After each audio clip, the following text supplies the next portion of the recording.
Jack is Pretty, which is, like I said, this film, some can say it's a family film, some can say it's a fantasy film, some a little drama. There's a lot going on in this film, very like twists and turns, like I'm sure nobody knows where this film was going, lots of twists happening.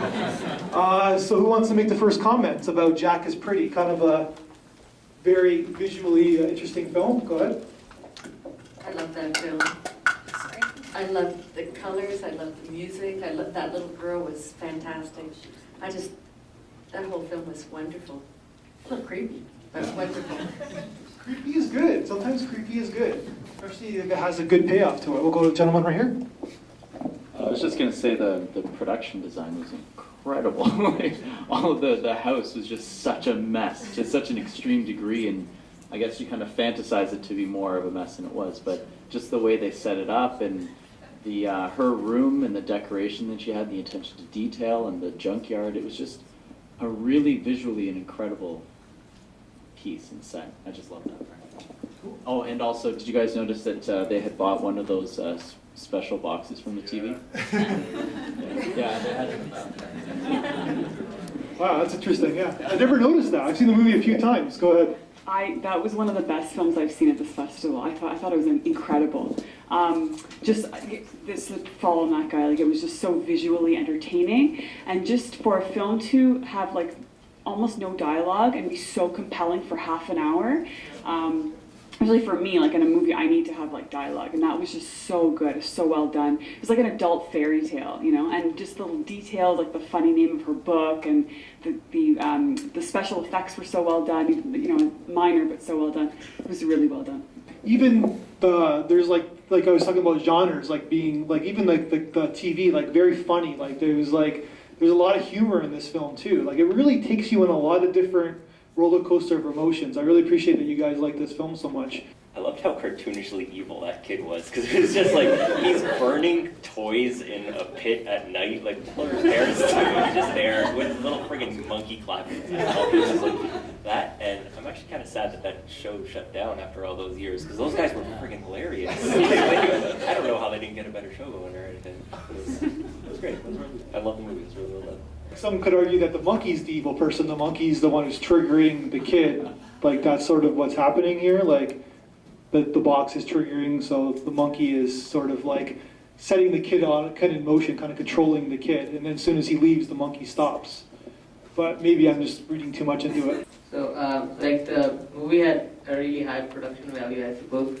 Like it was really brilliantly made. What I liked is the symbolism that the child's parents had, it was like a symbolism of consumerism, I suppose. And like when she comes and she waves the flowers at them, like wake up and smell the flowers, kind of. And also the box part where the TV, they're showing an ad of like a simple box, and she's like showing a kind of a complex box with a lot of pictures and colors, like kind of symbolizing that some people don't appreciate complexity that much, and yeah, I like that part. There's obviously a lot to read into this film. We all have a different interpretation. I just have to applaud you for putting together this festival. This is the second time that I've been, and I mean, you're showing how much people can tell in a short film format, and there's not that many venues for short film to be appreciated, and you're definitely picking some amazing examples. So, great job in showcasing them. I really appreciate that comment, but I'm not really doing anything. I'm just showing the films, and it's a great segue because the gentleman the director of Jack is Pretty is actually here. He's sitting in the second to last row. So he came from New York State, somewhere. Where are you from in New York State? Hudson Valley, New York. Hudson Valley. So he drove here with his parents. His parents are here as well, right? They were down. His dad's filming me right now. My dad. So basically, thank you very much for coming, and I hope you enjoyed the evening. If there's someone has a question, first of all, I'll ask you a question: is the monkey the evil? Is the kid the evil character? Or is the monkey the evil character? Right now, I guess that's open up to interpretation. We are currently doing 2 prequels to that story, and we do have kind of feature-length scripts in mind for each one. The latter that we just saw kind of is already kind of ready to go, so we're looking for backing for full feature production on that one. But I guess kind of our plan is to do a trilogy and then have a trilogy of films kind of ready to sell in a sense, because the way the Hollywood is going, they like banking off of something that you can kind of franchise. One-off films, especially originals, don't really do too well right now, so having something that can have a little bit of a continuity behind it, it seems to be the way to go right now, so we're hoping that'll So is work everybody out. gonna see the feature when it gets made? Yeah? All right. Is there any question to ask the filmmaker while he's here? Curious about if a lot of it was in the girl's head. I know she was imagining a lot of it, but for example, when the boy had beaten her up, she went home and she peeled off the bruise and washed away her cuts, and I'm not sure which parts were real or what that meant.